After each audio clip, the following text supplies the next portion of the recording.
Sir जैसे अभी कई बार क्या होता है हुँ। कि जब आप अपनी सारी चीज़ें फैमिली से, जैसे आपने बताया कि फैमिली की ना सुनो, तो आपको एक तरीके से लेफ्टिस्ट कम्युनिटी के समझने लगते हैं, विद्रोही समझने हाँ, लगते सही हैं। कह रहे हो। हुँ। तो इस चीज़ का, जैसे अब इस चीज़ का भी इम्पैक्ट पड़ता है लोगों पे। हाँ। कई सारे प्रेशर होते हैं। हुँ, अब कई बार क्या होता है कि जो मोस्ट आपने एक वीडियो में बताया कि ये हुँ, सारी चीज़ें भी इफ़ेक्ट करती हैं, मतलब जैसे आपका जो पुराना वीडियो था लव के ऊपर पे, हुँ, वो मैंने देखा। तो वो चीज़ भी लोगों पे इफ़ेक्ट करती हैं। अब कुछ लोगों का क्या होता है कि कुछ लोग इस चीज़ से भी टूट जाते हैं। जैसे कई सही। लोगों के केसेस में मैंने अपने साथ पे देखा है। हुँ, तो हुँ, इस चीज़ से ओवरकम करने के साथ, मतलब आप अगर अपने बिजनेस में ले रहे हैं तो ये सारी चीज़ें भी बहुत माइंड पे इफेक्ट करती हैं। तो उस टाइम के लिए वो आप एक पीछे चले जाते हैं। हुँ। तो उस चीज़ से कैसे ओवरकम करना चाहिए, उस चीज़ को कैसे हैंडल करना चाहिए कि ये सारी चीज़ें ना हो। और जब आपके फैमिली वाले आपको एक विद्रोही, एक लेफ्टिस्ट समझने लगते हैं, तो उस टाइम पे क्या करना चाहिए, क्योंकि सारे एक्सपेंसेस तो अब तक वही उठा रहे होते हैं। हुँ। देखो, तुम्हारे इस सवाल में ना 2 सवाल मिल गए हैं। पहला हिस्सा तो वो है जिसमें तुम ये पूछ रहे हो कि फैमिली के अगेंस्ट में अगर हम कुछ करते हैं तो फैमिली के लोग हमें विद्रोही मानने लगते हैं, तो उसके साथ में कैसे हम कोप अप करें।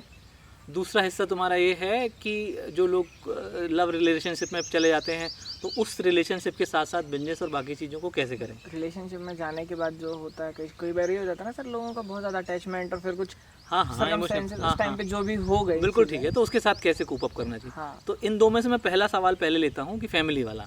देखो, सबसे पहले जैसा मैंने बोला कि एक कहावत है कि सबसे बड़ा रोग क्या कहेंगे लोग।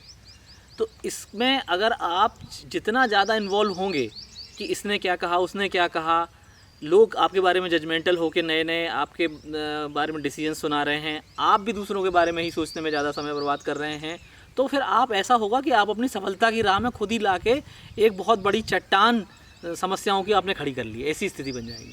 तो आपको इन लोगों के परसेप्शन से, लोगों के जजमेंटल होने से खुद को बिल्कुल इनअफेक्टेड कर लेना चाहिए। आप बिल्कुल, आप पे असर ही ना हो। ऐसा कैसे, क्यों? कभी ऐसे देखो, अभी अपन ने देखा अनफॉर्चुनेटली कोविड के टाइम पे बहुत सारे लोगों की डेथ हो गई।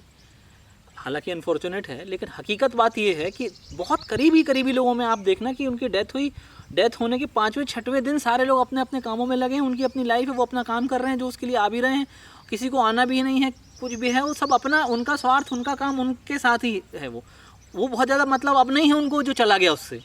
तो ऐसा ही सब आपके और मेरे साथ होने वाला है।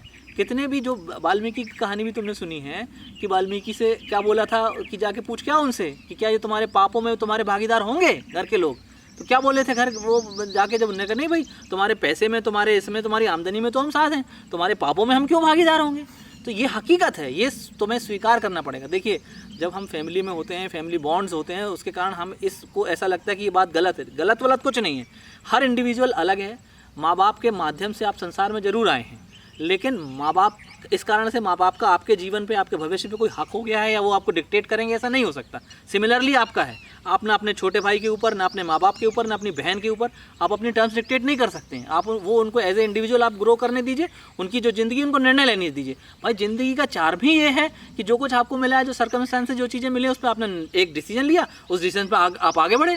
आप सफल हुए असफल हुए दीगर बात है, लेकिन उसमें उस जर्नी का एंजॉय आपने किया। तो आपको इस जर्नी के एंजॉय करने पे ध्यान रखना है। वो जो लोग आपके साथ पेवेलियन में जो बैठे हैं, उनकी बातों पे ध्यान नहीं देना। वो तो सचिन तेंदुलकर को भी बताते हैं कि स्ट्रेट ड्राइव कैसे लगाना है। तो इसलिए उनकी बातों पे जाओ ही मत। ये जो लोग क्या कह रहे हैं इस पर बिल्कुल, और खुद भी जजमेंटल मत हो। ना जजमेंटल दूसरों को होने दो, ना हो, और इस प्रवृत्ति से बहुत बचो। बाकी जो लोग कह रहे हैं, जो जैसा बक रहे हैं बकने दो। तो इसलिए ये हो गया पहला पार्ट। दूसरा हिस्सा जो आपका है कि जो हम लव रिलेशनशिप में आ जाते हैं, तो उसके साथ में कैसे हम एडजस्टमेंट बिठाएं। देखो, क्या होता है, पहले ना खुद को डेवलप करना होता है। इमोशनली खुद को डेवलप करते चलो, इमोशनली डेवलप करते चलो, रोज़ डेवलप करते चलो। उसमें जब आपका डेवलपमेंट आता है तो सोशल डेवलपमेंट भी होता है, आपको थोड़ा स्पिरिचुअल डेवलपमेंट भी होता है। जब आपका स्पिरिचुअल डेवलपमेंट होता है तो आप ये समझना शुरू करते हो कि भाई, एक औरत को आदमी की, आदमी को औरत की, बायोलॉजिकली रूप से, वैज्ञानिक रूप से जिस तरह से आप आए, उसके हिसाब से जीव जंतु या जंतु विज्ञान के सिद्धांतों के हिसाब से ज़रूरत तो है, ये सही है। और उस हिसाब से आपकी प्रेमिका बनेगी, जो प्रेमिका हैं उनके प्रेमी बनेंगे, ये भी ठीक है।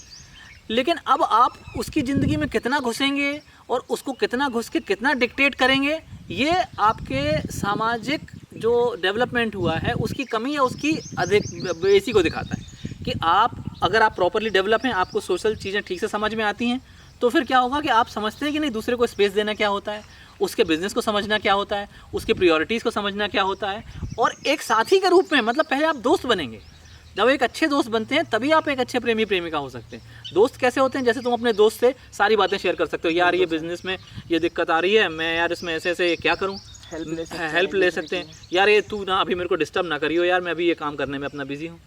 लेकिन अब आपके जो तुम्हारी जनरेशन में मैं ये प्रेमी प्रेमिकाओं का देता हूँ, जो सोना बाबू वाला जो चलता है, उसमें होता क्या है कि वो काम कर रहा है बंदा या वो बंदी अपने किसी काम में है, तो जो दूसरा वाला है वो, यार तुम मेरे को टाइम नहीं दे रहे हो, तुमने ऐसा नहीं किया, तुम मेरे साथ ये नहीं किए, तुम ये नहीं किए।